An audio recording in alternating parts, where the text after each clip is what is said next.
উদ্দিষ্ট পুত্র, আমার চরণ স্পর্শ করো না, আমি তোমাদের আশীর্বাদ করতে পারবো না।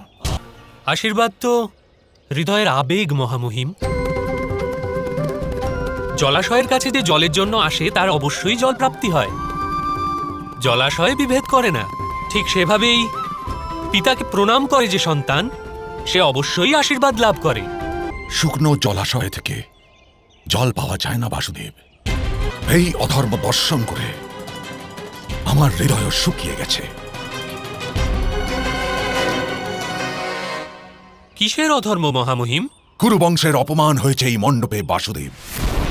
ভাগবতা কন্যার বিবাহ কোন অন্য পুরুষের সঙ্গে হয় না বাসুদেব। তাহলে কি কন্যার ইচ্ছা অনিচ্ছার কোনো গুরুত্ব নেই? যদি কন্যাকে জিজ্ঞাসা করে আপনি কথা দিতেন বাসুদেব, তবে যথার্থ হতো। কিন্তু এই প্রকারে পরম্পরা ভাঙা উচিত নয়। মনুষ্যের প্রতি বিশ্বাস তখনই হয় যখন পরম্পরা বহন করা হয়। পরম্পরা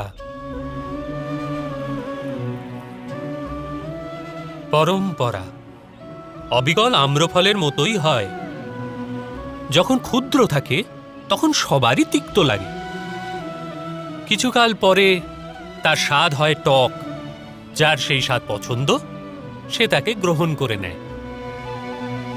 আর আরো কিছু কাল পার হলে তার স্বাদ সুমিষ্ট হয়ে ওঠে, সবার প্রিয় হয়ে ওঠে তখন সে। কিন্তু আরো কিছু কাল কেটে যাওয়ার পর তাতে পচন ধরে,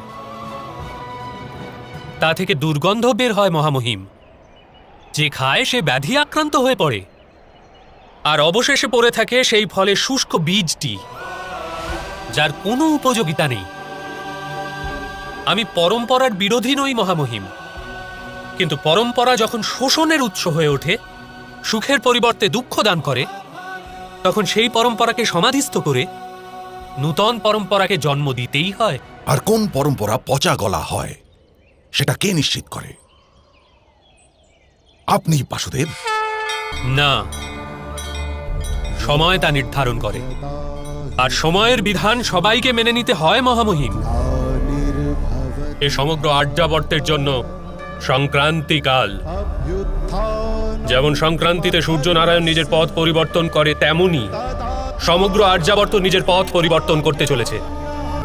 পুরাতন পরম্পরা চূর্ণ হবে, পুরাতন সাম্রাজ্য ধ্বস্ত হবে, নতুন ধর্ম স্থাপিত হবে, আর নতুন যুগের আরম্ভ হবে মহারথী বিশ্ব। আর সময়ের এই চক্রে আপনি কোন পক্ষে থাকবেন সে নির্ণয় আপনাকেই করতে হবে, কারণ সময়ের এই আবর্তনে সকলেই প্রভাবিত হবে। অধর্মের পথে যারা চলবে তারা এই পরিবর্তন আরম্ভ করবে, আর যারা ধর্মের পথে চলবে নতুন যুগের স্থাপনা করবে। এই ভবিতব্য।